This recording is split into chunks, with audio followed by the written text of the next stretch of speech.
Power ಟಿವಿಯಲ್ಲಿ ಎಲ್ಲೂ ಇಲ್ಲದ ಸ್ಫೋಟಕ ಸ್ಟೋರಿ. ಜ್ಯೋತಿಷಿ ಕಾಮಲಾಕರ ಭಟ್ನ ಎಕ್ಸ್ಕ್ಲೂಸಿವ್ ಸ್ಟೋರಿ ಇದು. ಬಹಳಷ್ಟು ಜನ ಕೈ ಮುಗ್ದಿರ್ತೀರಿ, ಕಾಲಕ್ಕೆ ಬಿದ್ದಿರ್ತೀರಿ, ಅವ್ರ ಹಣೆ ಬರಗಳು ಏನು ಅಂತ ಗೊತ್ತಿಲ್ಲದೆ.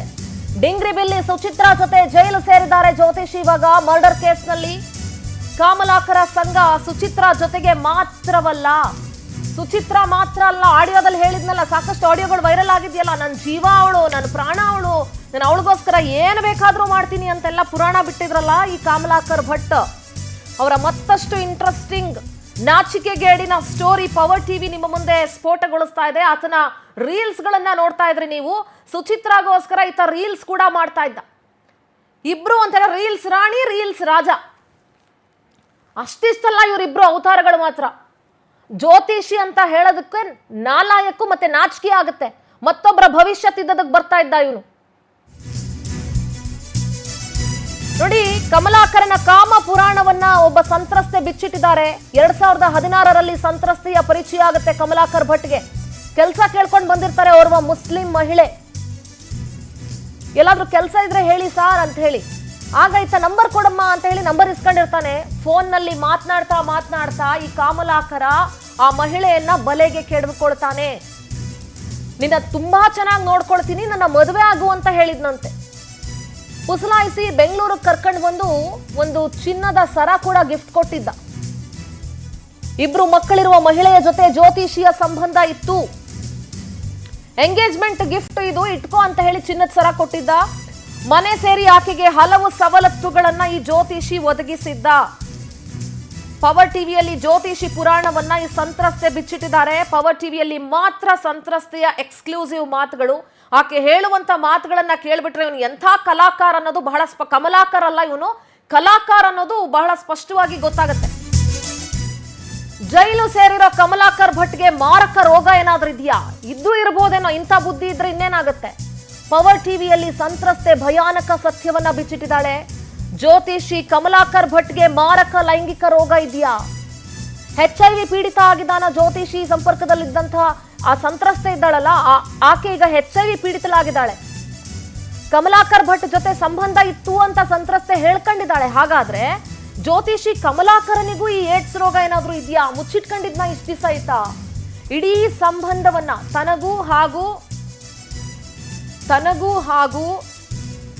ತನಗೂ ಹಾಗೂ ಆ ಜ್ಯೋತಿಷಿಗೂ ಇದ್ದಂತ ಸಂಬಂಧದ ವಿಚಾರಗಳನ್ನ ಎಳೆಯಾಗಿ ಈ ಸಂತ್ರಸ್ತ ಮಹಿಳೆ ಬಿಚ್ಚಿಟ್ಟಿದ್ದಾಳೆ. ನೋಡ್ರಿ, ಈತನಿಗೆ ಯಾವ ಧರ್ಮದ ಹಂಗಿಲ್ಲ, ಯಾರ ಹಂಗಿಲ್ಲ. ಇಷ್ಟ ಬಂದಂಗೆ ಇವನು ಸಿಕ್ಕ ಹೆಣ್ಣು ಮಕ್ಕಳನ್ನ, ಸಿಕ್ಕ ಮಹಿಳೆಯರನ್ನ ನಾನೇನು ಬಹಳ ಚೆನ್ನಾಗಿ ನೋಡ್ಕೊಳ್ತೀನಿ, ಮದುವೆ ಆಗುವಂತ ಪೀಡಿಸ್ತಾ ಇದ್ದ. ಬಲೆಗೆ ಹಾಕೊಂಡು, ಬುಟ್ಟಿಗೆ ಹಾಕೊಂಡು ಮದುವೆ ಕೂಡ ಆಗಿ ಅವ್ರಿಗೊಂದು ಮನೆ ಮಠ ಗಿಟ ಎಲ್ಲ ಚೆನ್ನಾಗಿ ಮಾಡಿಕೊಟ್ಟು ಅವ್ರನ್ನ ಚೆನ್ನಾಗಿ ನೋಡ್ಕೊಳ್ತಾ ಇರ್ತಾನೆ. ಆಮೇಲೆ ಏನಾದ್ರೂ ಇವನಿಗೆ ಬೇಜಾರಾಯ್ತು, ಇನ್ನೇನೋ ಆಯ್ತು ಅಂತ ಅನ್ಸಿದ್ರೆ ಆಮೇಲೆ ಸುಚಿತ್ರಾ ಕಡೆಗೆ ಈತ ವಾಲ್ದ. ಈ ಸಂತ್ರಸ್ತ ಮಹಿಳೆ ಇವತ್ತು ಪವರ್ ಟಿವಿಗೆ ಎಕ್ಸ್ಕ್ಲೂಸಿವ್ ಆಗಿ ಮಾತನಾಡಿದ್ದಾರೆ. ಪವರ್ ಟಿವಿಯಲ್ಲಿ ತಮ್ಮ ಅಳಲನ್ನ ತೋಡ್ಕೊಂಡಿದ್ದಾರೆ. ಇಂಥ ಜ್ಯೋತಿಷಿಗಳನ್ನ ಏನ್ ಮಾಡಬೇಕು ಅಂತ ಹೇಳಿ, ಆ ಜ್ಯೋತಿಷಿ ಅನ್ನೋ ಪದಕ್ಕೆ ಕಳಂಕ ಅಂದ್ರೆ ಇಂಥವರೆಲ್ಲ ತಪ್ಪಾಗೋದಿಲ್ಲ. ಇದರ ಜೊತೆಗೆ ಆ ಮಹಿಳೆ ಈಗ HIV ಸೋಂಕಿತರಾಗಿದ್ದಾರೆ. ಹಂಗಾದ್ರೆ ಆ ರೋಗ ಕಮಲಾಕರನಿಗೂ ಏನಾದ್ರೂ ಇದೆಯಾ? ಇದ್ರ ಬಗ್ಗೆ ಬಹಳ ಡೀಟೇಲ್ ಆಗಿ ಆ ಮಹಿಳೆ ಮಾತನಾಡಿದ್ದಾರೆ. ಕೇಳಿಸ್ಕೊಂಡು ಬನ್ನಿ. ನನಗೆ ಒಂದು 2016ರಲ್ಲಿ ಈ ಕಮಲಾಕರ್ ಭಟ್ ಅನ್ನೋರು ಪರಿಚಯ ಆಗ್ತಾರೆ. ಪರಿಚಯ ಅಂತಂದರೆ ಇವರು, ನಾವು ಫೈನಲ್ಸಲ್ಲಿ ಗೋಲ್ಡ್ ಎಲ್ಲ ಇಡಕ್ಕೆ ಹೋಗ್ತಿದ್ವಿ. ಅಲ್ಲಿ ಹೋದಾಗ ನನಗೆಲ್ಲಾದರೂ ಒಂಚೂರು ಕೆಲಸ ಇದ್ದರೆ ಹೇಳಿ ಸರ್ ಅಂತ ಹೇಳಿ ಬಂದಿದ್ವಿ. ನಮ್ಮ ನಂಬರ್ ಕೊಟ್ಟು ಬಂದಿದ್ವಿ. ಅವ್ರ ಹತ್ರ ಹೆಣ್ಮಕ್ಳೆಲ್ಲ ಕೆಲಸಕ್ಕಿದ್ರು ಫೈನಲ್ಸಲ್ಲಿ. ಯಾಕಂತಂದರೆ ನನ್ನ ಗಂಡ ತೀರಿ ಹೋಗಿ ನನಗೆ 2 ಮಕ್ಕಳಿದ್ರು. ಆ ಜೀವನ ನಡೆಸೋಕ್ಕೋಸ್ಕರ ನಾನು ಅಲ್ಲಿ ಕೆಲಸದ ಬಗ್ಗೆ ಕೇಳಿದ್ದೆ. ಆವಾಗ ಆ ನಂಬರನ್ನು ಈ ಕಮಲಾಕರ್ ಭಟ್ ಗುರುಜಿ ಅನ್ನೋರಿಗೆ ಆ ನಂಬರನ್ನು ಕೊಟ್ಟಿದ್ದಾರೆ. ಕೊಟ್ಟಾಗ ಇವರು ಸುಮಾರು ಒಂದು ಸಂಜೆ 8:30 ಅನ್ನೋಷ್ಟಿಗೆ ಒಂದು ಕಾಲ್ ಮಾಡ್ತಾರೆ. ಕಾಲ್ ಮಾಡಿಬಿಟ್ಟು ನನಗೆ ನಿಮ್ಮ ನಂಬರ್ ಕೊಟ್ಟರು, ನೀನು ಕೆಲಸದ ಬಗ್ಗೆ ವಿಚಾರ ಮಾಡಿದ್ರಂತಲ್ಲ, ಹೌದಾ ಅಂತ ಕೇಳಿದರು. ಹೌದು ಸರ್ ಅಂತ ಹೇಳಿದೆ. ಅಷ್ಟೊತ್ತಿಗೆ ಏನಾಗಿದೆ ಏನಂತ ಕೇಳಿದರು. ಇಲ್ಲ, ನಮ್ಮ ಮನೆಯವರಿಗೆ ಒಂದು ಬ್ಲಡ್ ಕ್ಯಾನ್ಸರ್ ಆಗಿ ತೀರೋಗಿದ್ದಾರೆ, 2 ಮಕ್ಕಳಿದ್ದಾರೆ, ನನ್ನ ಜೀವನಕ್ಕೋಸ್ಕರ ಒಂದು ಕೆಲಸಕ್ಕೋಸ್ಕರ ನಾನು ಹೇಳಿದ್ದೆ ಅಲ್ಲಿ ಅಂತ ಹೇಳಿದೆ. ಹೇಳಿದಾಗ ಸರಿ, ಹಾಗಾದರೆ ನಮ್ಮದು ಕೆಲಸ ನಾವು ಕೊಡ್ತೀವಿ, ಬೆಂಗಳೂರಲ್ಲಿ ನಂದು 2-3 ಕಂಪ್ನಿ ಇದ್ದಾವೆ, ನಾನು TVಯಲ್ಲೆಲ್ಲ ಪ್ರೋಗ್ರಾಮ್ ಕೊಡ್ತೀನಿ ಅಂತ ಹೇಳಿಬಿಟ್ಟು ಎಲ್ಲ ಹೇಳಿದರು. ಹೇಳಿ ಅವತ್ತು 8:30 ಕಾಲಲ್ಲಿ ಮಾತಾಡೋಕ್ಕೆ ಸ್ಟಾರ್ಟ್ ಮಾಡಿದ್ದು. ಅವರು ಬೆಂಗಳೂರು ಹೋಗಿ ತಲುಪೋ ತನಕನೂ ನಮ್ಮ ಜೊತೆ ಎಲ್ಲ ರೀತಿಯಲ್ಲಿ ಮಾತಾಡಿದರು. ಮಾತಾಡಿಬಿಟ್ಟು ತಿಂಗ್ಳುಗಟ್ಟಲೆ ಇದೇ ರೀತಿ ಫೋನ್ ಮಾಡೋದು ಮಾತಾಡೋದು ನಾನು ಇದ್ದೀನಿ ಅಂದರೆ ಫಸ್ಟು ಕೆಲಸದ ಬಗ್ಗೆ ಮಾತಾಡಿದರು. ಅದರ ನಂತರ ಒಂದು ವಾರ ಅಷ್ಟು ಟೈಮಿಗೆ ಒಂಥರ ತುಂಬ ಫ್ರೀಯಾಗಿ ಮಾತಾಡ್ಲಿಕ್ಕೆ ಸ್ಟಾರ್ಟ್ ಮಾಡಿಬಿಟ್ರು.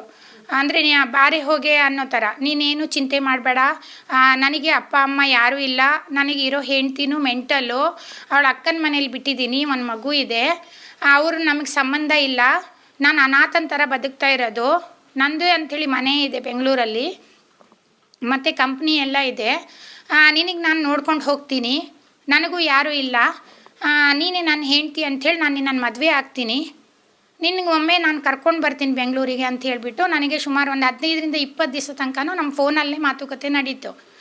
ಅಷ್ಟು ನಂತರದಲ್ಲಿ ಅವರು ಸಾಗರಕ್ಕೆ ಬಂದುಬಿಟ್ಟು ನನ್ನ ಕಾರಲ್ಲಿ ಕರ್ಕೊಂಡು ಹೋದರು. ಕರ್ಕೊಂಡೋಗಿ ನಾನು ಅವತ್ತು ಹೇಳಿದೆ ನನ್ನ ಫ್ಯಾಮ್ಲಿ ಎಲ್ಲ ಕರ್ಕೊಂಡು ಬರ್ತೀನಿ, ಬಂದು ಕೂತ್ಕೊಂಡು ಮಾತಾಡೋಣ ಅಂತ ಹೇಳಿದಾಗ ಇಲ್ಲ ನೀವು ಒಬ್ಬರೇ ಬನ್ನಿ ಅಂತ ಹೇಳಿಬಿಟ್ಟು ನನಗೆ ಒಬ್ರಿಗೆ ಕರ್ಕೊಂಡೋದ್ರು. ಬುರ್ಕಾನೂ ಹಾಕ್ಕೊಂಡು ಬರೋಕ್ಕೆ ಬಿಟ್ಟಿಲ್ಲ, ಡ್ರೆಸ್ ಮೇಲೆ ಬನ್ನಿ, ನಾನು ಸ್ವಾಮೀಜಿ ಬುರ್ಕಾ ಹಾಕ್ಕೊಂಡು ಕೂರಿಸ್ಕೊಂಡು ಹೋದರೆ ಸಮಸ್ಯೆ ಆಗುತ್ತೆ ಅಂತಂದರು. ನಾವು ಡ್ರೆಸ್ ಮೇಲೆ ಹೋದ್ವಿ. ಅಲ್ಲಿಂದ ಸೀದಾ ಕರ್ಕೊಂಡು ಬೆಂಗಳೂರಿಗೆ ಬಂದರು. ಅವತ್ತು ಬಂದು ತಲುಪೋ ತನಕ ನೈಟ್ ಆಗಿತ್ತು. ಮನೆಯಲ್ಲಿ ಕರ್ಕೊಂಬಂದು ಇಟ್ಕೊಂಡ್ರು. ಆಮೇಲೆ ಬೆಳಗ್ಗೆ ಅನ್ನೋಷ್ಟಕ್ಕೆ ಏನು ಮಾಡಿದರು, ಇಲ್ಲಿ ವಿಜಯನಗರದಲ್ಲಿ ಒಂದು ರಾಮ ಜ್ಯುವೆಲ್ರಿ ಶಾಪ್ ಇದೆ, ಅಲ್ಲಿ ಕರ್ಕೊಂಡು ಹೋಗ್ಬಿಟ್ಟು ಅಲ್ಲೊಂದು ಚೈನ್ ತೊಗೊಂಡ್ರು, ಕತ್ತಿಗೆ ಹಾಕೋ ಒಂದು ಚೈನ್ ತೊಗೊಂಡ್ರು. ಅವ್ರದ್ದೇ ATM ಕಾರ್ಡಿಂದ ಬಿಲ್ ಪೇ ಮಾಡಿದರು. ನಾನು ಅವರಿಬ್ಬರು ಜೊತೇಲಿ ಹೋಗಿದ್ವಿ. ಆಮೇಲೆ ಅಲ್ಲಿಂದ ಬಂದ ಮೇಲೆ ಏನು ಮಾಡಿದರು, ಅಲ್ಲಿ ದೇವ್ರ ಕೋಣೆಯಲ್ಲಿ ಕೂರಿಸ್ಕೊಂಡು, ಇದು ನಾನು ಎಂಗೇಜ್ಮೆಂಟಿಗೆ ಅಂತ ನಿನಗೆ ಹಾಕ್ತಾ ಇರೋದು, ನೀನು ನಿನ್ನ ತಂದೆ ತಾಯಿನೆಲ್ಲ ಕರ್ಕೊಂಡು ಮತ್ತೊಮ್ಮೆ ಒಂದು ವಾರದಲ್ಲಿ ಬರಬೇಕು, ನಾನು ಅವ್ರ ಹತ್ರ ಕ್ಲಿಯರಾಗಿ ಕೂತ್ಕೊಂಡು ಮಾತಾಡಿಕೊಂಡು ಮುಂದೆ ನಿನ್ನ ಜೀವನಕ್ಕೆ ನಾನು ದಾರಿ ಮಾಡ್ತೀನಿ ಅಂತ ಹೇಳಿಬಿಟ್ಟು ನನಗೆ ಅವತ್ತೇನು ಮಾಡಿದರು, ರಾಜಾಜಿನಗರ ಆಫೀಸು ಸ್ಟುಡಿಯೋ ಕರ್ಕೊಂಡು ಹೋಗಿದ್ರು. ಕರ್ಕೊಂಡು ಹೋಗ್ಬಿಟ್ಟು ಅಲ್ಲಿ ಈಕೆ ನಮ್ಮ ಅಕ್ಕನ ಮಗಳು ಬಾಂಬೆಯಿಂದ ಬಂದಿದ್ದಾಳೆ ಅಂತ ಹೇಳಿಬಿಟ್ಟು ನನಗೆ ಪರಿಚಯ ಮಾಡಿಸಿದ್ರು. ಅಷ್ಟೊತ್ತಿಗೆ ಪ್ರೋಮ್ ಕೊಡೋದಿತ್ತು, ಕೊಟ್ಕೊಂಡು ಅಲ್ಲಿಂದ ಕರ್ಕೊಂಡು ಬಂದು ಮನೆಯಲ್ಲಿ ನನ್ನ ಹತ್ರ ತುಂಬ ಹತ್ರದ ಸಂಬಂಧ ಮಾಡಿದ್ರು. ಅವರು ಮನೆಯಲ್ಲಿ ಮಾಡ್ಕೊಂಡ್ಬಿಟ್ಟು ಅಲ್ಲಿಂದ ನೈಟು VRL ಬಸ್ಸಿಗೆ ನನಗೆ ಅಲ್ಲಿ ಬುಕ್ ಮಾಡಿಬಿಟ್ಟು VRL ಆಫೀಸಲ್ಲಿ ಆ ನೈಟ್ ಗಾಡಿ ಕಳಿಸ್ಕೊಟ್ರು. ಅಲ್ಲಿಂದ ನೆಕ್ಸ್ಟು ಫೆಬ್ರವರಿ 21ಕ್ಕೆ ನಾನು ನಮ್ಮ ತಂದೆ ತಾಯಿ, ನಮ್ಮ ತಮ್ಮ, ನನ್ನ ಮಕ್ಕಳನ್ನೆಲ್ಲ ಕರ್ಕೊಂಡ್ರು. ಅಲ್ಲಿಂದ ರೈಲ್ವೆ ಸ್ಟೇಷನ್ ರೈಲಲ್ಲಿ ಬಂದ್ವಿ. ಮೆಜೆಸ್ಟಿಕ್ ರೈಲ್ವೆ ಸ್ಟೇಷನಲ್ಲಿ ಇಳಿದಾಗ ಇವರು ಸ್ವಂತ ತಾನೇ ಬಂದು ಪಿಕಪ್ ಮಾಡ್ಕೊಂಡು ನಮ್ಮನ್ನು ಮನೆಗೆ ಕರ್ಕೊಂಡು ಹೋದರು. ಅವತ್ತು ನೈಟ್ ಆಗಿತ್ತು. ಹೋಗಿ ಮಲಗಿದ್ವಿ. ಬೆಳಗ್ಗೆ ಅನ್ನೋಷ್ಟಿಗೆ ಅಪ್ಪಾಜಿ ಅವ್ರ ಹತ್ರ ಎಲ್ಲ ಕೂತ್ಕೊಂಡು ಮಾತಾಡಿದ್ರು. ಇಲ್ಲ, ನಿಮ್ಮ ಮಗಳಿಗೆ ನೀವೆಲ್ಲೂ ಕೂಡ ಮಾಡಿಕೊಡೋದು ಬೇಡ, ನಾನೊಬ್ಬ ಅನಾಥೆ, ನನಗೆ ಯಾರೂ ಇಲ್ಲ, ನಾನೀಗ ಕೇಳೋ ಜೀವನ ಕೊಟ್ಕೊಂಡು ಹೋಗ್ತೀನಿ, ಇವಳ ಮಕ್ಕಳನ್ನು ನಾನು ಎಜುಕೇಷನ್ ಕೊಡ್ತೀನಿ, ಇವಳಿಗೆ ಇರೋಕ್ಕೊಂದು ನೆಲೆ ಮಾಡಿಕೊಡ್ತೀನಿ, ಒಳ್ಳೆ ರೀತಿಯಲ್ಲಿ ನೋಡ್ಕೊಂಡು ಹೋಗ್ತೀನಿ, ಅವಳ ಧರ್ಮದಲ್ಲಿ ಅವಳು, ನನ್ನ ಧರ್ಮದಲ್ಲಿ ನಾನು ಮದುವೆ ಆಗಿದ್ದೀನಿ ಅಂಥೇಳಿ ಮಾತ್ರ ಯಾರಿಗೂ ಹೇಳ್ಕೊಡೋಂಗಿಲ್ಲ ನೀವು ಅಂತ ಹೇಳಿದರು. ಅಷ್ಟೊತ್ತಿಗೆ ಅದ್ರ ಮುಂಚೆನೇ ಒಂದು ವಾರದ ಬಂದು ಹೋದಾಗಲೇ ನನಗೂ ನಮ್ಮ ತಂದೆ ತಾಯಿಗೂ ತುಂಬ ಮಾತಾಗಿತ್ತು. ಅಪ್ಪಾಜಿ ಹೇಳಿದರು, ನೀನು ಮದುವೆ ಆಗಬೇಡ ಮಗ, ನೀನು ಇದೆಲ್ಲ ಮಾಡಬಾರ್ದು, ನಮ್ಮ ಜಾತಿದಲ್ಲ ಅದು, ಅವೆಲ್ಲ ತಪ್ಪು, ನಾಳೆ ನೀನು ಸತ್ತರೆ ನಿನ್ನ ಹೆಣಕ್ಕೂ ಅವರು ತೊಟ್ಲು ಕೊಡೋದಿಲ್ಲ ಅಂಥೇಳಿ ಅಪ್ಪಾಜಿ ಹೇಳಿದರು. ಅವ್ರು ಹೇಳಿದಾಗ ನಾನು ಏನು ಮಾಡಿದೆ ಅಂತಂದರೆ, ಇಲ್ಲ ನನಗೆ ಅವನೇ ಬೇಕು, ನಾನು ಅವನನ್ನೇ ಮದುವೆ ಆಗ್ತೀನಿ ಅಂತ ಹೇಳ್ಬಿಟ್ಟು ನಾನು ಒಂದು ಹೊಳೆನ ಹಾರ್ಲಿಕ್ಕೆ ಹೋಗಿದ್ದೆ ನನ್ನ ಮಕ್ಕಳನ್ನ ತಗೊಂಡು. ಆ ಟೈಮಿಗೆ ಮನೆಯಲ್ಲೆಲ್ಲ ಜೋರು ಮಾಡಿ ಸಮಜಾಯಿಸಿದ್ರು. ಅಷ್ಟ್ರ ಮೇಲೆ ಅಪ್ಪಾಜಿಗೆ ಏನು ಮಾಡೋದು, ಜೀವ ಕಳ್ಕೊಳ್ತೀನಿ ಅಂತಾಳಲ್ಲ ಅಂತೇಳ್ಬಿಟ್ಟು ಅವತ್ತು ಬಂದಿದ್ದಾಗಿತ್ತು ಅಪ್ಪ ಅಮ್ಮ. ಅವರನ್ನೆಲ್ಲ ಒಳ್ಳೆ ರೀತಿಯಲ್ಲಿ ಕೂರಿಸ್ಕೊಂಡು ಮಾತಾಡಿ ನಂಬಿಸಿ, ಅದರ ನಂತರದಲ್ಲಿ ಅವನು ತಾಳಿ ತರಕ್ಕೆ ಹೋಗಿದ್ದು. ನಾನು ನಮ್ಮ ಯಜಮಾನ್ರಿಗೆ ಹೋಗಿದ್ದು ಕಮಲಾಕರ್ ಭಟ್ಟು. ಅಲ್ಲೇ ಅವ್ರ ಕಾರ್ಡಿಂದನೇ ಸ್ವೈಪ್ ಆಗಿದೆ. ಮತ್ತು ತಾಳಿ ಕಟ್ಟಿದ ಫೋಟೋಸು ವೀಡಿಯೋಸ್ ಎಲ್ಲ ಇದೆ. ಮತ್ತು ಅಪ್ಪ ಅಮ್ಮನ ಹತ್ರ ಕೂತು ಮಾತಾಡಿದ್ದೆಲ್ಲದು ವಿಡಿಯೋ ಇದೆ. ಅಷ್ಟರ ನಂತರದಲ್ಲಿ ನಮ್ಮನ್ನು 3-4 ದಿವಸ ನಂತರ ಕಳಿಸ್ಕೊಟ್ರು. ಅಮ್ಮನಿಗೂ ಹುಷಾರಿದ್ದಿಲ್ಲ, ಬ್ಯಾಕ್ ಬೋನ್ ಪ್ರಾಬ್ಲಮ್ ಇತ್ತು. ಆವಾಗಲೂ ಹಾಸ್ಪಿಟ್ಲಿಗೆಲ್ಲ ತೊಗೊಂಡೋಗಿ ತೋರಿಸ್ಬಿಟ್ಟು ಅಲ್ಲಿಂದ ನನ್ನನ್ನು ಕರ್ಕೊಂಡೋಗಿ ಬಸ್ ಹತ್ತಿಸಿದ್ರು. ಅವತ್ತು ಎಲ್ಲರಿಗೂ ಸೀಟ್ ಬುಕ್ ಮಾಡಿ ಬಸ್ ಹತ್ತಿಸಿದ್ರು. ಎಲ್ಲ ಮನೆಗೆ ಹೋದ್ವಿ. ಅಷ್ಟರ ಮೇಲೆ ಪ್ರತಿ ವಾರ ಶುಕ್ರವಾರ ಬಂದು ನನ್ನನ್ನು ಕರ್ಕೊಂಡು ಬರ್ತಿದ್ರು. ಭಾನುವಾರ ನೈಟ್ ನನ್ನನ್ನು ಕಳಿಸ್ಕೊಡ್ತಿದ್ರು. ಒಳ್ಳೆ ರೀತಿಯಲ್ಲೇ ನಮಗೆ ಜೀವನ ಕೊಟ್ಟರು. ಚೆನ್ನಾಗಿ ನೋಡ್ಕೊಂಡು ಹೋದರು. ಮನೆ ಮಟ್ಟನೂ ಮಾಡಿಕೊಟ್ರು. ಬಟ್ ಮನೆ ಮಟ್ಟ ಎಲ್ಲದೂ ಕೂಡ ಸಾಲದಲ್ಲಿದೆ. ಪ್ರತಿಯೊಂದು ಸಾಲ ಮಾಡಿಸಿದ್ರು. ಯಾಕ್ರಿ ನಿಮ್ಮ ಹತ್ರ ಇಷ್ಟೆಲ್ಲ ಇದೆ, ಏನಕ್ಕೆ ಸಾಲ, ಸುಮ್ಮನೆ ಬಡ್ಡಿ ಕಟ್ತೀರಾ ಅಂತ ಕೇಳಿದ್ದಕ್ಕೆ ನಾನು ಎಲ್ಲ ನಿನಗೆ ಕ್ಯಾಶ್ ಕೊಟ್ಟೆ ಮಾಡಿಬಿಟ್ರೆ ನಾಳೆ ನಂಗೆ ಬಿಟ್ಟೋಗ್ಬಿಟ್ರೆ ಅಂತ ಹೇಳಿಬಿಟ್ಟು ಪ್ರೀತಿಯಲ್ಲಿ ಇದ್ದಾಗಲೇ ಈ ಮಾತಾಡಿದ್ರು ನಗಾಡ್ತಾ. ನಾನು ಅದನ್ನು ಸೀರಿಯಸ್ಲಿ ತಗೊಂಡಿಲ್ಲ. ಇರಬೇಕು, ಏನಾದರೂ ಹಿಂಗೆ ಇರ್ಬೋದು ಅಂದ್ಕೊಂಡು ಸುಮ್ಮನಿದ್ದೆ. ಆಮೇಲೆ ಏನು ಮಾಡಿದ್ರು ಅಂತಂದರೆ ಅಷ್ಟೊತ್ತಿಗೆ ಸಂಸಾರ ನಮ್ಮದು ಜೀವನ ನಡೀತಾ ಇರಬೇಕಾದ್ರೆ ಇವರಿಗೆ ಯಾವಾಗಲೂ ನೋಡಿದ್ರು ಡಿಸೆಂಟ್ರಿ, ವಾಮಿಟ್ಟು, ಬ್ಲಡ್ ವಾಮಿಟ್ ಆಯಿತು ಅಂತ ನಂಗೆ ಫೋಟೋ ಹಾಕ್ತಾನೆ ಇರ್ತಿದ್ರು. ನಾನು ಏನ್ರಿ ಇದು ಈ ರೀತಿ ಏನಾಗಿದೆ, ನೀವು ಸರಿ ತೋರಿಸೋದಲ್ವಾ ಅಂತ ಹೇಳಿದಾಗ, ಇಲ್ಲ ಮೋಹನಣ್ಣ ಬರ್ತಾರೆ ತುಮಕೂರಿನವರು, ಅವ್ರು ನನಗೆ ಕರ್ಕೊಂಡೋಗಿ ತೋರಿಸ್ತಾರೆ ಅಂತಲೇ ಹೇಳ್ತಿದ್ರು.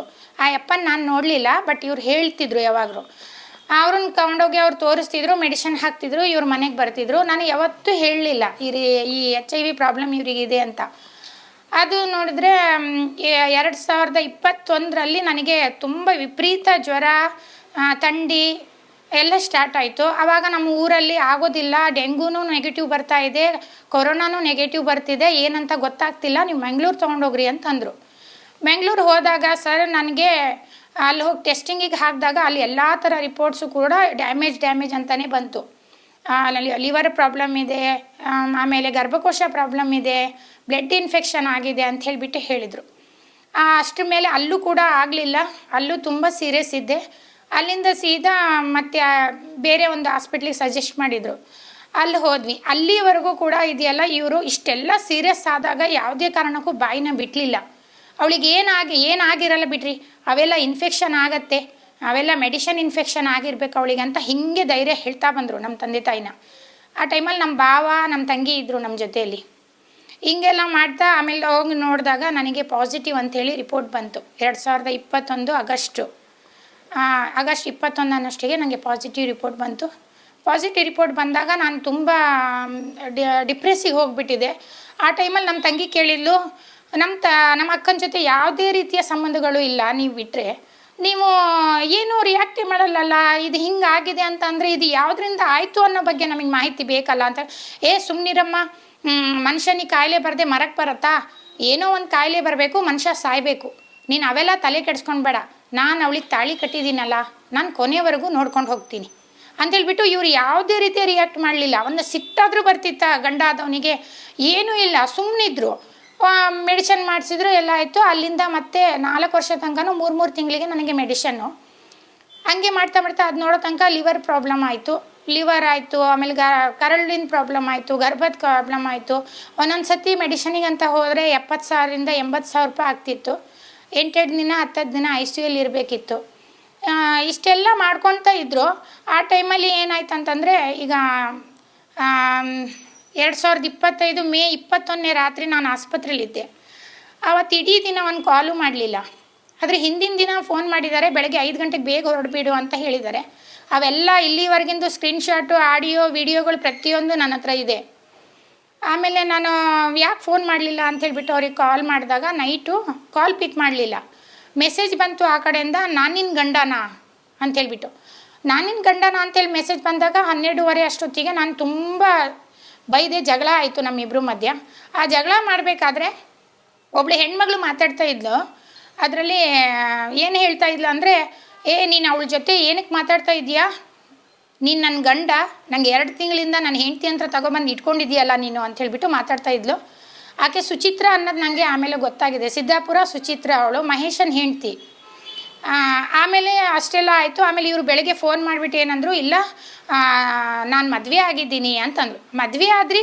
ಏನಕ್ಕೆ? ಇಲ್ಲ, ನನಗೆ ಕೊನೆಗಾಲದಲ್ಲಿ ನೋಡ್ಕೊಳೋರು ಯಾರೂ ಇರಲ್ಲ, ನೀನು ಬಂದು ಮಾಡೋಕ್ಕಾಗತ್ತಾ? ಪರಜಾತಿ ಹೆಣ್ಣು, ನಾವಿಷ್ಟು 9 ವರ್ಷ ಮುಚ್ಚಿಟ್ಟು ನಾಳೆ ನಾನು ಸಾಯ್ಬೇಕಾದ್ರೆ ನನಗೆ ಹಿಂಗೆ ಅಪಾದ ಆಗಿಬಿಡತ್ತೆ, ಪರಜಾತಿ ಹೆಣ್ಣು ಜೊತೆ ಇವನು ಮದುವೆ ಆಗಿದ್ದ ಅಂಥೇಳಿ. ಅದಕ್ಕೆ ನನಗೆ ನಮ್ಮ ಕುಟುಂಬದವ್ರು ನಿಂತು ಮದುವೆ ಮಾಡಿದ್ರು. ಅಲ್ಲ, ನನ್ನ ಹತ್ರ ಹೇಳಬೇಕಲ್ಲ ಒಂದು ಮಾತು, ನೀವು ಹೇಳ್ದಾಗ ಕೇಳ್ದೆ ಹೆಂಗೆ ಮಾಡೋಕ್ಕೆ ಸಾಧ್ಯ ಅಂತ ಹೇಳಿದೆ. ಅವೆಲ್ಲ ಬಿಟ್ಟಾಕಿ ನೀನು, ನಿನಗೇನು, ನೀನು ನೋಡ್ಕೊಂಡು ಹೋದರೆ ಆತಲ್ಲ, ಹಿಂಗೆ ಅಂತ ಹೇಳ್ಬಿಟ್ಟು ನನಗೆ ದಬಾಯಿಸಿ ತುಂಬ ಮಾತಾಡಿದ್ರು. ಅಷ್ಟೊತ್ತಿಗೆ ಇವರು ಫೋನ್ ಮಾಡೋಕ್ಕೂ ಕೊಡ್ತಿದ್ದಿಲ್ಲ, ಕಾಲ್ ಮಾಡೋಕ್ಕೂ ಏನೂ ಇಲ್ಲ. 2 ಮೊಬೈಲು ಅವ್ರದ್ದು ಇಟ್ಕೊಂಡಿದ್ಲು ಸುಚಿತ್ರ. ಇವರು ಯಾರ್ದಾರ್ದು ಆಫೀಸಲ್ಲಿರೋ ಹುಡುಗರ ಮೊಬೈಲ್ ಇಸ್ಕೊಂಡು ಫೋನ್ ಮಾಡ್ತಿದ್ರು. ನಾನು ಅದೇ ಅಂದೆ, ಏನು ನಡೀತಿದೆ, ನಾನು ಒಂದು ಸತಿ ಆಫೀಸಿಗೆ ಬಂದು ನೋಡ್ಲಾ, ಇಲ್ಲ ಊರಿಗೆ ಬಂದು ನೋಡ್ಲಾ? ಬೇಡ ಅಂಥದ್ದೇನು ಆಗಿಲ್ಲ ಇಲ್ಲಿ, ನೀನು ಸುಮ್ಮನಿರು, ನೀನು ಮೆಡಿಷನಿಗೆ ಹೋಗಬೇಕಲ್ಲ, ನಿನಗೆ ದುಡ್ಡು ಬೇಕು, ನಾನು ಹಾಕ್ತೀನಿ ಅಂತ ಹೇಳ್ಬಿಟ್ಟು ಒಂದು ಸತಿ ಪ್ರಜ್ವಲ್ಲು, ಒಂದು ಸತಿ ನವೀನ ಅನ್ನೋ ಹುಡುಗರ ಕೈಯಲ್ಲಿ ದುಡ್ಡನ್ನು ಹಾಕ್ಸಿದ್ರು. ಆ ಪ್ರಜ್ವಲ್ ಅಂತ ಹುಡುಗ ಹಾಕಿದಾಗ 2 ಸೆಕೆಂಡಿಗೆ ಈಕೆ ಫೋನ್ ಮಾಡಿ, ಇವರಿಬ್ಬರು ಇದ್ದಾರೆ ಫೋನ್ ವಾಯ್ಸ್ ಕಾಲಲ್ಲಿ, ಕೆಟ್ಟದಾಗಿ ಬೈತಾ ಇದ್ದಾಳೆ. ಏನೇ ನನ್ನ ಗಂಡಂದೇ ದುಡ್ಡು ಬೇಕಾ, ಹಾಗೆ ಹಿಂಗೆ ಅಂತ ಹೇಳಿಲ್ಲ ಬೈತಾ ಇದ್ದಾಳೆ. ಈ ಅಪ್ಪ ಏನಂತಾರೆ, ನಾನು ನಿಮಗೆ ಫೋನ್ ಮಾಡಿದ್ನೇನ್ರಿ, ನಾನು ನಿಮಗೆ ದುಡ್ಡು ಹಾಕಿದ್ನೇನ್ರಿ ಅಂತ ಆಕೆ ಎದುರುಗಡೆ ಮಾತಾಡ್ತಾ ಇದ್ರು. ಇದು ಯಾವುದು ಪಿಕ್ಚರಲ್ಲಿ ಏನು ನಡೀತಿದೆ ಅಂತ ನನಗೆ ಯಾರೂ ಮಾಹಿತಿ ಕೊಡೋರು ಇದ್ದಿಲ್ಲ. ಅಷ್ಟರಲ್ಲಿ ಏನಾಯ್ತು ಅಂದರೆ ಒಂದಿನ 9,500 ರೂಪಾಯಿ ದುಡ್ಡು ಹಾಕಿದ್ರು ರೇಷನ್ ತರಕ್ಕಂತೇಳಿ. ಒಂದಿನ ಭಾನುವಾರ ಜೂನ್ 9ನೇ ತಾರೀಕು. ಅವತ್ತು ಬೆಳಗ್ಗೆ ಅನ್ನೋಷ್ಟಿಗೆ ನನಗೊಂದು ಕಾಲ್ ಬಂತು. ಒಂದು 12:15 ಅಷ್ಟೊತ್ತಿಗೆ ಒಂದು ಹುಡುಗ ಫೋನ್ ಮಾಡಿಬಿಟ್ಟು ಹೇಳ್ದ, ಅಕ್ಕ ನಿಮ್ಮ ಬಗ್ಗೆ ಒಬ್ಬರು ಅಪಪ್ರಚಾರ ಮಾಡಿದ್ದಾರೆ ಅಂತ. ಯಾರು? ಸುಚಿ 999 ಸಿದ್ದಾಪುರ ಅನ್ನೋ ಅಕೌಂಟಲ್ಲಿ 1,000 ರೂಪಾಯಿ ಒಂದು ನೈಟು ಅಂತ ಹಾಕಿದ್ದಾರೆ ಅಂತ ಹೇಳ್ಬಿಟ್ಟು ಆ ಹುಡುಗ ಫೋನ್ ಮಾಡಿ ನನಗೆ ಸ್ಕ್ರೀನ್ಶಾಟು ಇದೆ ನನ್ನ ಹತ್ರ ಕಳಿಸಿದ್ದಾನೆ. ಅದನ್ನು ನೋಡಿಬಿಟ್ಟು ನಾನು ಇವರಿಗೆ 1:30 ಅನ್ನೋಷ್ಟಿಗೆ ನಾನು ಫೋನ್ ಮಾಡಿದೆ. ಫೋನ್ ಮಾಡಿದಾಗ ಇವರು ಪಿಕ್ ಮಾಡಲಿಲ್ಲ. ಫೋನ್ ಎಲ್ಲ ನಂದು ಬ್ಲಾಕ್ ಲಿಸ್ಟ್ ಹಾಕಿಟ್ಟಿದ್ರು. ನಾನು ಆಫೀಸಿಗೆ ಫೋನ್ ಮಾಡಿದೆ. ಆಫೀಸಿಗೆ ಫೋನ್ ಮಾಡಿಬಿಟ್ಟು ಎಲ್ಲಿದ್ದಾರೆ ನಿಮ್ಮ ಗುರೂಜಿ ಅಂತ ಕೇಳಿ. ಇಲ್ಲ ಅವ್ರು ಮನೇಲಿದ್ದಾರೆ. ಏನು ಮಾಡ್ತಿದ್ದಾರೆ ಮನೇಲಿ ಅಂತೇಳಿ ಒಂದು ಸತಿ ಹೋಗ್ಬಿಟ್ಟು ನೋಡ್ರಮ್ಮ ನೀವು, ನಿಮಗೆಲ್ಲ ಪಿಕ್ಚರ್ ಗೊತ್ತಾಗತ್ತೆ ಅಂತ ಆ ಅಮ್ಮನ ಹತ್ರ ನಾನು ಮಾತಾಡಿದೆ ಆಫೀಸ್ನವಳ ಹತ್ರ.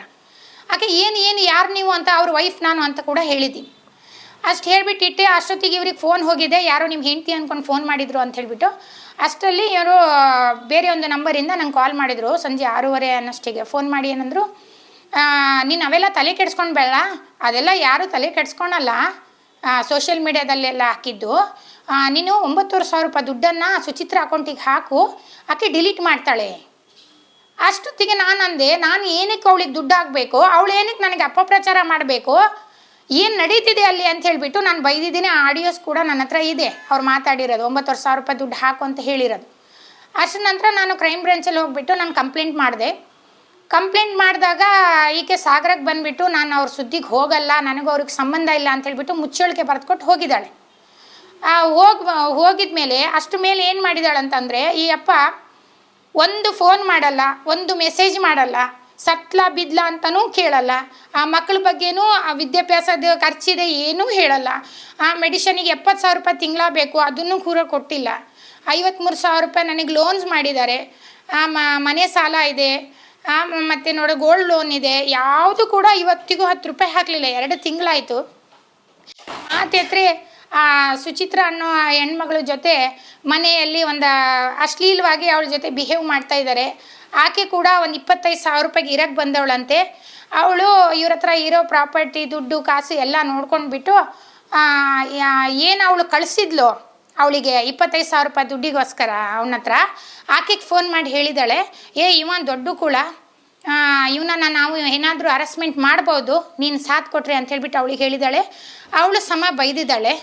ಇಲ್ಲ ನಾನು ಅಂಥವೆಲ್ಲ ಕೆಲಸ ನಾನು ಮಾಡಲ್ಲ ಅಂಥೇಳಿ ಬೈದಾಳೆ. ಆ ಹೊತ್ತಿಗೆ ಏನು ಮಾಡಿದಾಳೆ ಅಂತಂದರೆ, ಇವ್ರ ಹತ್ರ ಇದ್ದಿದ್ದನ್ನು ವೀಡಿಯೋಸ್ ಎಲ್ಲ ಮಾಡಿ ಇಟ್ಕೊಂಡ್ಬಿಟ್ಟು, ಅಂದರೆ ನಮ್ಮ ಮನೆಯವ್ರ ಹತ್ರ ಜೊತೇಲಿ ಇದ್ದಿದ್ದು ವೀಡಿಯೋಸ್ ಎಲ್ಲ ಮಾಡಿ ಇಟ್ಕೊಂಡ್ಬಿಟ್ಟು, ಈಗ ಒಂದು ಟಾಟಾ ಪಂಚ್ ಕಾರು ಸಿರ್ಸಿಯಲ್ಲಿ ತೆಗೆದಿದ್ದಾಳೆ. ಮತ್ತು 10 ಲಕ್ಷದ ಬಂಗಾರ ಶಿವಮೊಗ್ಗದ ಬಂಗಾರದ ಅಂಗಡಿಯಲ್ಲಿ ತೊಗೊಂಡಿದ್ದಾಳೆ. ಮತ್ತು 1,70,000 ರೂಪಾಯಿದು ಒಂದು ಮೊಬೈಲ್ ಕೊಡಿಸಿದ್ದಾರೆ. ಅಷ್ಟಲ್ಲದೆ ಈಗ ಶರಣ ಬಸಪ್ಪ ಅನ್ನೋ ಕಲಬುರ್ಗಿಯವನು, ಅವಳ ಜೊತೆ ಏನೋ ಅವಳದು 4 ವರ್ಷದ ಅಫೇರ್ ಇತ್ತಂತೆ. ಈಗ ಅವನಿಗೂ ಕೂಡ ಕಾಂಟ್ಯಾಕ್ಟ್ ಮಾಡಿ ಇವರು, ಶರಣ ಬಸಪ್ಪ ನಿಂಗೆ ಏನು ಬೇಕು ನಾನು ಕೊಡ್ತೀನಿ, ಅವಳಿಗೆ ನೀನು ಬಿಟ್ಬಿಡು ಅಂತ ಹೇಳಿಬಿಟ್ಟು ಅವನಿಗೂ ಫೋನ್ ಮಾಡಿ ಹೇಳಿದ್ದಾರೆ. ಅಷ್ಟಲ್ಲದೆ ಈ ಮಹೇಶ ಅನ್ನೋನು ಈ ಸುಚಿತ್ರನಿಗೆ ಮೊದಲನೇ ಗಂಡ. ಆತಂದು 2 ಹೆಣ್ಮಕ್ಳು ಇರೋದು. ಆ ಮಕ್ಕಳು ಕೂಡ ನಂದಲ್ಲ, ಆ ಮದುವೆ ಕೂಡ ನಾನು ಮದುವೆ ಅಂಥೇಳಿ ಯಾರು ಒಪ್ಪಲ್ಲ ಅಂಥೇಳ್ಬಿಟ್ಟು ಹೇಳ್ತಾಳೆ ಆ ಮಹೇಶ ಅನ್ನೋ ಗಂಡನಿಗೂ ಕೂಡ. ಇವಳ್ದು ತುಂಬ ಅಫೇರ್ಸ್ಗಳಿದ್ದಾವೆ. ಈಕೆ ಹೆಣ್ಣು ಸರಿಯಲ್ಲ ಅಂತೇಳ್ಬಿಟ್ಟು ಸಾಕ್ಷಿ ಸಮೇತ ಅವ್ರ ಮೊಬೈಲಿಗೆ ನಾನು ಕಳಿಸ್ದಾಗ ಅದನ್ನೆಲ್ಲ ನೆಗ್ಲೆನ್ಸಿ ಮಾಡಿ ಇವತ್ತು ನಾನು ಅವಳು ಕೆಟ್ಟವಳು ಅಂತ ಹೇಳಿದ್ದಕ್ಕೆ ನನ್ನನ್ನು ಸಂಪೂರ್ಣವಾಗಿ ಬಿಟ್ಟಿದ್ದಾರೆ. ಯಾವುದೇ ಕಾರಣಕ್ಕೂ ನನಗೊಂದು ಫೋನ್ ಮಾಡೋದಾಗಲಿ ಮಾತಾಡೋದಾಗಲಿ ಏನೂ ಮಾಡಲ್ಲ. ಅವಳು ಮುಚ್ಚಳಿಕೆ ಬರೆದಿದ್ದ ನಂತರನೂ ಸ್ಟೇಷನಲ್ಲಿ ಇನ್ಸ್ಟಾಗ್ರಾಮಲ್ಲೂ ಮತ್ತು ಅಪ್ಲೋಡ್ ಮಾಡಿದ್ದಾಳೆ 1,000 ರೂಪಾಯಿ ಒಂದು ನೈಟು ಅಂಥೇಳಿ. ಇಷ್ಟೆಲ್ಲ ಆದರೂ ಕೂಡ ಅಪ್ಪ ನನ್ನ ಜೀವನದಲ್ಲಿ ಇಷ್ಟೆಲ್ಲ ತೊಂದರೆ ಮಾಡಿದ್ದಾನೆ. ಈ ದರಿದ್ರ ಕಾಯಿಲೆನೂ ಕೂಡ ನನಗೆ ಹಾಕಿದ್ದಾನೆ. ನಾನೀಗ ಪಾಸಿಟಿವ್ ಪೇಷೆಂಟು. ನನಗೊಂದು ಮೆಡಿಷನಿಗೂ ದುಡ್ಡು ಕೊಡಲ್ಲ, ನಾನು ಸತ್ತಿದ್ದೀನ ಬದುಕಿದ್ದೀನ ಅಂತಲೂ ಕೇಳಲ್ಲ. ನನ್ನ ಲೈಫಲ್ಲಿ ಒಂದು ದೊಡ್ಡ ಆಟನೇ ಆಡಿಬಿಟ್ಟ ಅವನು. ದಯವಿಟ್ಟು ನಾನು ಹೇಳೋದು ಒಂದೇ, ಇವತ್ತಿಗೂ ಅವನು ಎಲ್ಲ ಹೆಣ್ಮಕ್ಳ ಜೊತೆ ಇದನ್ನೇ ಮಾಡ್ತಾ ಇದ್ದಾನೆ. ಬಡ ಹೆಣ್ಮಕ್ಳು ಕಷ್ಟ ಅಂತ ಅವನ ಹತ್ರ ಬಂದವ್ರ ಜೊತೆ ಎಲ್ಲ ಲೈಂಗಿಕ ಸಂಪರ್ಕ ಮಾಡ್ತಾ ಇದ್ದಾನೆ.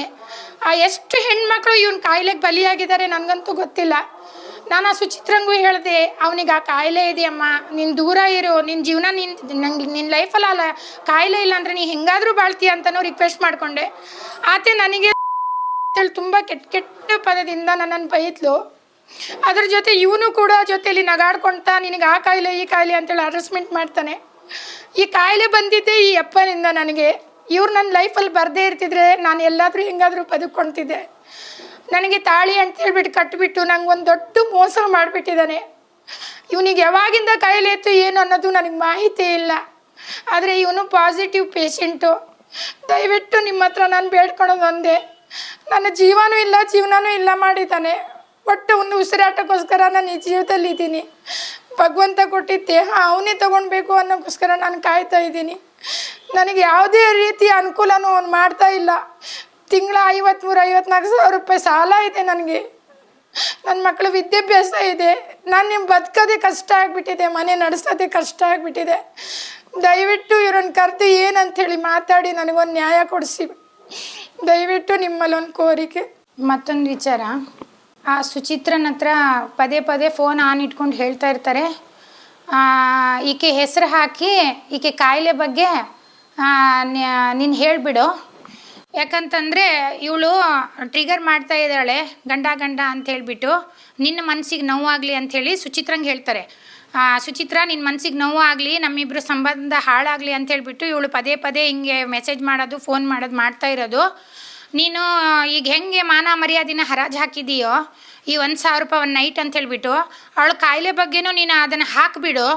ಅವಳು ಏನಾದರೂ ಮಾಡ್ಕೊಂಡು ಸತ್ತೋಗ್ಬಿಟ್ರೆ ಈ ಮ್ಯಾಟ್ರ್ ಇಲ್ಲಿಗೆ ಕ್ಲೋಸ್ ಆಗಿಬಿಡತ್ತೆ ಅಂಥೇಳ್ಬಿಟ್ಟು ಪದೇ ನಾನು ಫೋನ್ ಆನ್ ಇಟ್ಕೊಂಡು ಅವಳನ್ನು ಹೇಳಿಸ್ತಾರೆ ಸರ್. ಅಷ್ಟಲ್ಲದೆ ಇದ್ರ ಹಿಂದೆನೂ ಕೂಡ ಇವರೇ ನಂಬರ್ ಕೊಟ್ಟು ಇವರೇ ಫೇಸ್ಬುಕ್ಕಲ್ಲಿ ಇನ್ಸ್ಟಾಗ್ರಾಮಲ್ಲಿ ಹಾಕ್ಸಿದ್ದು, ಇವರೇ ನಾನೇ ಕಳಿಸ್ಕೊಟ್ಟಿದ್ದೆ ಅವಳಿಗೆ ಮುಚ್ಚಳಿಕೆ ಬರ್ಸಕ್ಕಂತ ಹೇಳಿದ್ದು ಆಡಿಯೋ ವಿಡಿಯೋಗಳು ಕೂಡ ನನ್ನ ಹತ್ರ ಇದ್ದಾವೆ. ಮತ್ತೇನಂದರೆ ಮಾತಿದ್ರೆ ಒಂದೇ ಬ್ಲ್ಯಾಕ್ ಮೇಲ್ ಮಾಡ್ತಾರೆ.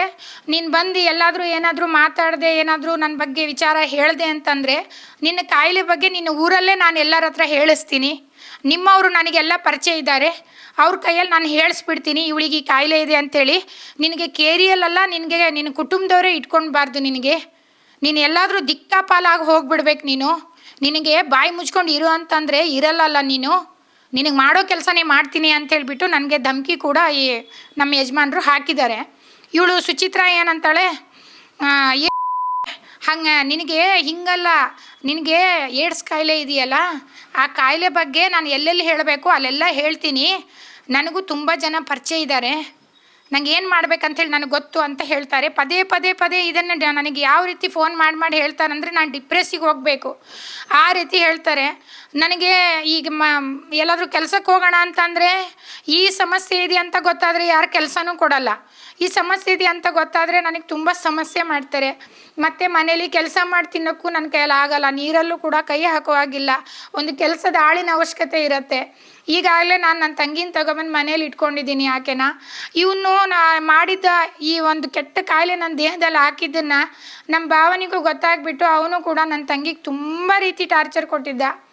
ಎಲ್ಲ ಹೇಳ್ತೀನಿ ನನ್ನ ಕುಟುಂಬದಲ್ಲಿ ನಿಮ್ಮ ಅಕ್ಕನ ಬಗ್ಗೆ ಅಂತ ಹೇಳಿಬಿಟ್ಟು ಆ ಹುಡುಗಿಗೆ ಮಾನಸಿಕವಾಗಿ ಟಾರ್ಚರ್ ಕೊಡ್ತಾ ಇದ್ದ. ಆ ಟೈಮಲ್ಲಿ ಇವ್ರಿಗೆ ಫೋನ್ ಮಾಡಿ ಹೇಳಿದೆ, ನೋಡ್ರಿ ಹಿಂಗೆ ಮಾಡ್ತಿದ್ದಾರೆ ಭಾವ, ಏನು ಮಾಡೋದು ಅಂದಾಗ, ಆಕೆನ ತಗೊಬಂದು ಮನೇಲಿ ಇಟ್ಕೋ, ಆಕೆ ಖರ್ಚು ನಾನು ನೋಡ್ತೀನಿ, ಆ ಮಕ್ಕಳನ್ನ ಇಲ್ಲೇ ಶಾಲೆಗೆ ಹಾಕೋ ಅಂದ್ಲು. ಅದಕ್ಕೆ ಆ 2 ಮಕ್ಕಳನ್ನ ನಮ್ಮ ಊರಲ್ಲೇ ಶಾಲೆಗೆ ಹಾಕ್ಕೊಂಡು ಆಕೆ ನನ್ನ ಮನೇಲಿ ಇಟ್ಕೊಂಡಿದ್ದೀನಿ. ನನ್ನ ಹೊತ್ತುಗಳಿಗೆ ಅವಳೇ ಒಂದು ತನ್ನ ಮಾಡಿ ಹಾಕ್ತಾ ಇದ್ದಾಳೆ, ಮನೆ ಕೆಲಸ ಎಲ್ಲ ಅವಳೇ ಮಾಡ್ಕೊತಾ ಇದ್ದಾಳೆ. ಈಕೆನ ಎಷ್ಟು ದಿನ ನನ್ನ ಮನೇಲಿ ಇಟ್ಕೊಳಕ್ಕೆ ಸಾಧ್ಯ? ನಾನು ಎಷ್ಟು ದಿನ ನನ್ನ ಆರೋಗ್ಯ ಅಂಥೇಳಿ ಇನ್ನೊಬ್ರು ಜೀವನ ಹಾಳು ಮಾಡೋಕ್ಕೆ ಸಾಧ್ಯ ಹೇಳಿ? ಅವ್ರ ಗಂಡ ಹೆಂಡತಿ ಸಂಬಂಧನೇ ಹಾಳು ಮಾಡಿಬಿಟ್ಟ ಇವನು. ಇವತ್ತು ನಾನು ಸಾಯ್ಬೇಕಾ ಬದುಕಬೇಕಾ ನನಗೊಂದು ನಿರ್ಧಾರ ಗೊತ್ತಾಗಲ್ಲ. ನನ್ನಿಂದ ಭಾಳಷ್ಟು ಜನರಿಗೆ ತೊಂದರೆ ಆಯಿತು. ನನ್ನ ಮಕ್ಕಳು ಕೂಡ ಕಣ್ಣೀರು ಹಾಕ್ತಾರೆ. ನೀ ಈ ರೀತಿ ಅಮ್ಮ, ಈ ರೀತಿ ಆಯ್ತಲ್ಲ ಅಮ್ಮ ಅಂಥೇಳಿ ನನ್ನ ಮಕ್ಕಳು ಕಣ್ಣೀರು ಹಾಕ್ತಾರೆ. ದಯವಿಟ್ಟು ನಾನು ಹೇಳೋದು ಒಂದೇ ಎಲ್ಲ ಹೆಣ್ಮಕ್ಳಿಗೂ, ಇಂಥ ಹತ್ರ ನೀವು ಹೋಗಬೇಡಿ. ದುಡ್ಡು ತೋರಿಸ್ಬಿಟ್ಟು ನಿಮ್ಮ ಜೀವನನ ಸರ್ವನಾಶ ಮಾಡಿ ಹಾಕ್ಬಿಡ್ತಾರೆ. ಬಲ ಇದೆ, ನನ್ನ ಹತ್ರ ದುಡ್ಡಿದೆ, ನೀನು ಏನೂ ಮಾಡ್ಕೊಳಕ್ಕಾಗಲ್ಲ, ನೀನು ಎಲ್ಲೂ ಹೋಗೋಕ್ಕಾಗಲ್ಲ, ನಿನಗೆ ಯಾರೂ ಸಾಥ್ ಕೊಡಲ್ಲ ಅಂತೇಳ್ಬಿಟ್ಟು ನನಗೆ ಮೆಸೇಜ್ ಹಾಕ್ತಾನೆ. ನನಗೆ ಹೇಳ್ತಾನೆ, ನಿನ್ನ ಕಾಯಿಲೆ ಇಟ್ಕೊಂಡು ನೀನು ಯಾರ ಹತ್ರ ಹೋಗಿ ಮಾತಾಡ್ತೀಯ? ನಿನಗೆ ಯಾರು ಸಾಥ್ ಕೊಡ್ತಾರೆ? ನಿನಗೆ ಈ ಕಾಯಿಲೆ ಇದೆ ಅಂತಂದರೆ ನಿಂಗೆ ಹತ್ರಕ್ಕೂ ತಗೊಳಲ್ಲ ಅಂತೇಳ್ಬಿಟ್ಟು ಹೇಳ್ತಾರೆ. ನನ್ನ ಮಕ್ಕಳು ಇಡೀ ದಿನ ಕಣ್ಣೀರು ಹಾಕ್ತಾರೆ, ನನ್ನ ತಂದೆ ತಾಯಿ ಕಣ್ಣೀರು ಹಾಕ್ತಾರೆ. ನಾವೇನೋ ನನ್ನ ಮಗಳ ಜೀವನ ಚೆನ್ನಾಗಿ ಮಾಡ್ತಾನೆ ಅಂತ ಹೇಳಿಬಿಟ್ಟು ಅವತ್ತು ಒಪ್ಕೊಂಡ್ಬಿಟ್ವಿ. ಇವತ್ತು ನಮ್ಮ ಮಗಳನ್ನ ನಾವು ತೊಗೊಂಡೋಗಿ ಬೆಂಕಿಯಲ್ಲಿ ಸುಡ್ತಾ ಇದ್ದೀವಿ ದಿನ ಅಂತೇಳಿ ನಮ್ಮ ಅಪ್ಪ ಅಮ್ಮ ಅಳ್ತಾರೆ. ನನ್ನ ಮಕ್ಕಳು ಕೂಡ ಅಮ್ಮ ಹಿಂಗಂತ ಗೊತ್ತಾದರೆ ನಾವು ಹೆಂಗೆ ಬದುಕೋದು ಪ್ರಪಂಚದಲ್ಲಿ ಎಲ್ಲೋದ್ರೂ ಗೊತ್ತಾಗತ್ತೆ. ಫೋನಿಗೆ ಹಾಕ್ತೀನಿ, ವಾಟ್ಸಪ್ಪಿಗೆ ಹಾಕ್ತೀನಿ, ಇನ್ಸ್ಟಾಗ್ರಾಮಿಗೆ ಹಾಕ್ತೀನಿ, ಫೇಸ್ಬುಕ್ಕಿಗೆ ಹಾಕ್ತೀನಿ ಅಂಥೇಳಿ ಆ ಸುಚಿತ್ರನ ತಗೊಂಡು ಇವರು ತುಂಬ ಹೆದರಿಸ್ತಾರೆ, ಬೆದರಿಕೆ ಹಾಕ್ತಾರೆ. ಊರಲ್ಲೆಲ್ಲಾದರೂ ಓಡಾಡಬೇಕಾದ್ರೆ ಯಾವ್ದಾರು ಒಂದು ಗಾಡಿಯಿಂದ ಆಕ್ಸಿಡೆಂಟ್ ಮಾಡ್ಸೋಕೆ ನೋಡ್ತಾರೆ. ಮೊನ್ನೆನೂ ಕೂಡ ನನ್ನ ಮಗನಿಗೆ ಒಂದು ಗಾಡಿಯಿಂದ ಹೊಡೆಸಿದ್ದಾರೆ, ಅವನು ಬಿತ್ತಿ ತಲೆಗೂ ಕೂಡ ಪೆಟ್ಟಾಗಿದೆ. ನಾನು ಯಾರ ಹತ್ರ ಹೋಗಿ ನ್ಯಾಯ ಕೇಳಬೇಕಂತ ಗೊತ್ತಾಗಿಲ್ಲ ನನಗೆ. ಈಗ ಈ ಸರ್ ಹತ್ರ ಬಂದಿದ್ದೀನಿ. ಇವ್ರು ಏನು ಹೇಳ್ತಾರೆ ಅದನ್ನು ನಾನು ನಿರ್ಧಾರ ಮಾಡಿ ಮುಂದೆ ನನ್ನ ಜೀವ ಹೋದರೂ ಪರವಾಗಿಲ್ಲ, ನನ್ನ ಮಾನ ಹೋದರೂ ಪರವಾಗಿಲ್ಲ, ನಾನು ನಿತ್ಯ ಓಡಾಡಿ ಇವನೇನು ಅನ್ಯಾಯ ಮಾಡಿದ್ದೀನೋ ನನಗೆ ನ್ಯಾಯ ಸಿಗೋವರೆಗೂ ನಾನು ಬಿಡೋದಿಲ್ಲ. ಅನ್ಯಾಯ ಮಾಡಿದವನು ಕರ್ಮ ಅವನು ಕಟ್ಟಲೇಬೇಕು, ಅವನಿಗೆ ಸರಿಯಾದ ಒಂದು ಶಿಕ್ಷೆ ಕಾನೂನಲ್ಲಿ ಆಗಲೇಬೇಕು. ನನಗೆ ನೋಡಿ, ಆ ಸಂತ್ರಸ್ತ ಮಹಿಳೆಯ ಅಳಲನ್ನು ತೋಡ್ಕೊಳ್ತಾ ಇರಿ. ನನ್ನ ಜೀವ ಹಾಗೆ ಜೀವನ ಎರಡನ್ನು ಕಿತ್ಕೊಂಡ್ಬಿಟ್ಟ, ಹಾಳು ಮಾಡಿಬಿಟ್ಟ. ಇವನಿಂದ ನಾನು HIV ಪಾಸಿಟಿವ್ ಆಗಿದ್ದೀನಿ. ಇವತ್ತು ತಿಂಗಳಿಗೆ 53,000 ಕಮಿಟ್ಮೆಂಟ್ ಇದೆ, ನನ್ನ ಮಕ್ಕಳ ವಿದ್ಯಾಭ್ಯಾಸ ಇದೆ, ಇವತ್ತು ನನ್ನ ಇಡೀ ಕುಟುಂಬ ಕೊರಗ್ತಾ ಇದೆ. ಇವನು ಅಂಥ ಮೋಸ ಮಾಡ್ದ ನನಗೆ ಅಂತ ನಾಚಿಕೆ ಆಗಲ್ವಾ? ಇಂಥ ಹೀನ ಕೃತ್ಯಗಳನ್ನ ಮಾಡ್ಕೊಂಡು ಬೆಳಗ್ಗೆ ಎದ್ದು 3 ನಾಮ ಬಳ್ಕೊಂಡು ಬಂದು ಜ್ಯೋತಿಷಿ ಅಂತ ಕೂತ್ಕೊಳ್ಳೋಕೆ ಜೈಲು ಸೇರಿರುವಂತಹ ಕಮಲಾಕರ್ ಭಟ್ಗೆ ಮಾರಕ ರೋಗ ಏನಾದ್ರೂ ಇದೆಯಾ? ಪವರ್ ಟಿವಿಯಲ್ಲಿ ಸಂತ್ರಸ್ತೆ ಭಯಾನಕ ಸತ್ಯವನ್ನ ಬಿಚ್ಚಿಟ್ಟಿದ್ದಾರೆ. ಜ್ಯೋತಿಷಿ ಕಮಲಾಕರ್ ಭಟ್ಗೆ ಮಾರಕ ಲೈಂಗಿಕ ರೋಗ ಇದೆಯಾ ಅಂತ. HIV ಪೀಡಿತ ಆಗಿರುವ ಜ್ಯೋತಿಷಿ ಸಂಪರ್ಕದಲ್ಲಿದ್ರು ಈ ಸಂತ್ರಸ್ತ ಮಹಿಳೆ. ಕಮಲಾಕರ್ ಭಟ್ ಜೊತೆ ಸಂಬಂಧ ಇತ್ತು ಅಂತ ಸಂಬಂಧದ ವಿಚಾರಗಳನ್ನ ಎಳೆ ಎಳೆಯಾಗಿ ಬಿಚ್ಚಿಟ್ಟಿದ್ದಾರೆ. ಹಾಗಾದ್ರೆ ಜ್ಯೋತಿಷಿ ಕಮಲಾಕರನಿಗೂ ಏಡ್ಸ್ ರೋಗ ಇದೆಯಾ? ಇಡೀ ಸಂಬಂಧವನ್ನ ಎಳೆ ಎಳೆಯಾಗಿ ಸಂತ್ರಸ್ತ ಮಹಿಳೆ ಬಿಚ್ಚಿಟ್ಟಿದ್ದಾರೆ. ಪವರ್ ಟಿವಿಯಲ್ಲಿ ಸಂಪೂರ್ಣ ಅಳಲನ್ನ ತೋಡ್ಕೊಂಡ್ರು ಈ ಸಂತ್ರಸ್ತ ಮಹಿಳೆ. ಅವನು ಹೇಳ್ತಾನಂತೆ, ನೋಡಿ, ನೀನು ಅನ್ಯ ಜಾತಿಯವರು, ಅನ್ಯ ಧರ್ಮದವರು, ನಾಳೆ ಸಹ ನನ್ನ ಕಡೆಗಾಲಕ್ಕೆ ಯಾರಾದ್ರೂ ಬರ್ಬೇಕಾದ್ರೆ ನಿನ್ನನ್ನು ಕರ್ಕೊಳಕ್ಕಾಗಲ್ಲ, ಅದಕ್ಕೆ ಮನೆಯವರೇ ಮುಂಚೆ ಒಂದು ಮದುವೆ ಮಾಡ್ಬಿಟ್ಟಿದ್ರು ಅಂತ. ಬೆಳಗ್ಗೆ ಎದ್ದು ಬಂದು ಏನು 3 ನಾಮ ಹಚ್ಕೊಂಡು ಅಲ್ಲಿ ಕುತ್ಕೊಳ್ಳಕ್ಕೆ ವಿಭೂತಿ ಹಚ್ಕೊಂಡು ಆ ಥರ ಕುತ್ಕೊಳ್ಳೋದಕ್ಕಾದ್ರೂ ನಾಚಿಕೆ ಆಗ್ಬೇಕಾಗಿತ್ತು ಆತನಿಗೆ. ಇಂಥವ್ರ ಹತ್ರ ಎಷ್ಟೋ ಜನ ಅವರ ಕಷ್ಟಗಳನ್ನು ಹೇಳ್ಕೊಂಡು ನಮ್ಮ ಭವಿಷ್ಯ ಉದ್ಧಾರ ಮಾಡಿ ಅಂತ ಹೋದವರು ಅದು ಎಷ್ಟು ಸಾವಿರ ಜನನು. ಯಾವಾಗ್ಲೂ ತಿಳ್ಕೊಳ್ಳಿ, ಜ್ಯೋತಿಷಿ ಸುಳ್ಳಾಗಿರಬಹುದು, ಆದ್ರೆ ಜ್ಯೋತಿಷ್ಯ ಸುಳ್ಳಾಗಿರಲ್ಲ. ಹಾಗಂತ ಎಲ್ಲ ಜ್ಯೋತಿಷಿಗಳು ಸುಳ್ಳು ಅಂತ ನಾನು ಹೇಳ್ತಾ ಇಲ್ಲ. ಬಹಳಷ್ಟು ಜನ ಈ ತರ ಮೋಸ ಮಾಡೋರಿದ್ದಾರೆ. ಬಹಳಷ್ಟು ಜನ ಹೆಣ್ಮಕ್ಳೇ ಹೋಗೋದು ಇಂಥ ಜ್ಯೋತಿಷಿಗಳ ಹತ್ರ ತಮ್ಮ ಅಸಹಾಯಕತೆಯನ್ನ ತೋಡ್ಕೊಳ್ಳೋದಕ್ಕೆ. ಇಂತಹ ಅಸಹಾಯಕತೆಯನ್ನ ಬಳಸ್ಕೊಂಡು ತಮ್ಮ ಕಾಮತೃಷ್ಯಕ್ಕೆ ಬಳಸ್ಕೊಂಡು ತಮ್ಮ ತೆವಲುಗಳನ್ನ ತೀರಿಸ್ಕೊಳ್ಳುವಂಥ ಇಂಥ ನಾಲಾಯಕ್ ಜ್ಯೋತಿಷಿಗಳಿರ್ತಾರೆ. ಸೊ ಎಚ್ಚರಿಕೆಯಿಂದ ಇರಿ. ಜ್ಯೋತಿಷಿಗಳ ಹತ್ರ ಹೋಗಿ ನಿಮ್ಮ ಜಾತಕ ಕೊಟ್ಟು ನಿಮ್ಮ ಹಣೆ ಬರ ಕೇಳೋಕ್ಕಿಂತ ಮೊದಲು ಕಷ್ಟಪಟ್ಟು ದುಡಿದು ಮನೇಲಿರೋ ತಂದೆ ತಾಯಿಗಳನ್ನ ಗೌರವದಿಂದ ನೋಡ್ಕೊಳ್ಳಿ. ಭಗವಂತ ಒಳ್ಳೇದು ಮಾಡ್ತಾನೆ.